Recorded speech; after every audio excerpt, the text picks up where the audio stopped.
భిక్షాటన చేయడంలో కూడా ఒక స్టైల్, ఒక రేంజ్ ఉంటుందని మీరెప్పుడైనా విన్నారా? లేదంటే ఇప్పుడు చూడండి, పాకిస్తాన్ ప్రధానమంత్రి షహబాజ్ షరీఫ్ ప్రపంచ వేదికపై సూటు బూటు వేసుకుని ఎంత స్టైల్ గా అడుక్కున్నారో చూస్తే మీరు నవ్వాపుకోలేరు. ఒక పెద్ద అంతర్జాతీయ సదస్సు, ప్రపంచంలోని సంపన్న దేశాల నాయకులు, పెట్టుబడిదారులు అందరూ అక్కడ ఉన్నారు. పాకిస్తాన్ ప్రధాని షహబాజ్ షరీఫ్ తన దేశం యొక్క ఆర్థిక దుస్థితి గురించి మాట్లాడటం మొదలుపెట్టారు. This is not acceptable. This is not where humanity should be directed towards. It has to be mutual cooperation.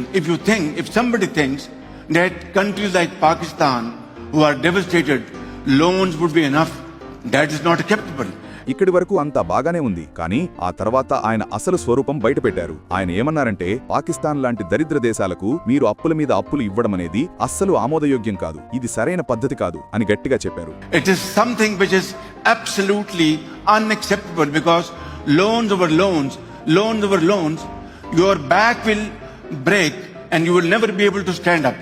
ఒక్కసారి మీరే ఆలోచించండి. అప్పు ఇస్తామంటేనే గొప్ప అనుకునే ఈ రోజుల్లో ఈయన ఏకంగా మాకు అప్పులివ్వడం కుదరదు, అది మాకు నచ్చలేదు అని చెబుతున్నారు. అంటే ఆయన ఉద్దేశం ఏంటో మీకు అర్థమైందా? మాకు అప్పులు వద్దు, అప్పులిస్తే మళ్లీ తిరిగి కట్టాలి, మా నడుం విరిగిపోతుంది, కాబట్టి మాకు ఉచితంగా ఇచ్చే సహాయం కావాలి, తిరిగి చెల్లించే పని లేని డబ్బు కావాలి అని పరోక్షంగా అడుగుతున్నారు. ఆయన ఈ మాటలు చెబుతున్నప్పుడు సదస్సులో కూర్చున్న కొంతమంది నాయకులు నిద్రపోవడం కూడా మనం చూడవచ్చు. పాకిస్తాన్ యొక్క ఈ రాయల్ బెగ్గింగ్ స్టైల్ చూసి వాళ్లకు కూడా విసుకొచ్చినట్టుంది. అడుక్కునేవాడికి పెత్తనం ఎక్కువ అని మన పెద్దలు ఊరికే అనలేదు. ఈయనగారిని చూస్తుంటే అదే గుర్తొస్తుంది కదా. ఈ వింతైన భిక్షాటనపై మీ అభిప్రాయం ఏంటి? ఈ క్యాజువల్ బెగ్గింగ్ స్టైల్ మీకు నచ్చిందా? కింద కామెంట్స్ లో చెప్పండి. ఈ అంతర్జాతీయ కామెడీ క్లిప్ నచ్చితే వీడియోని లైక్ చేసి మీ ఫ్రెండ్స్ తో పంచుకోండి.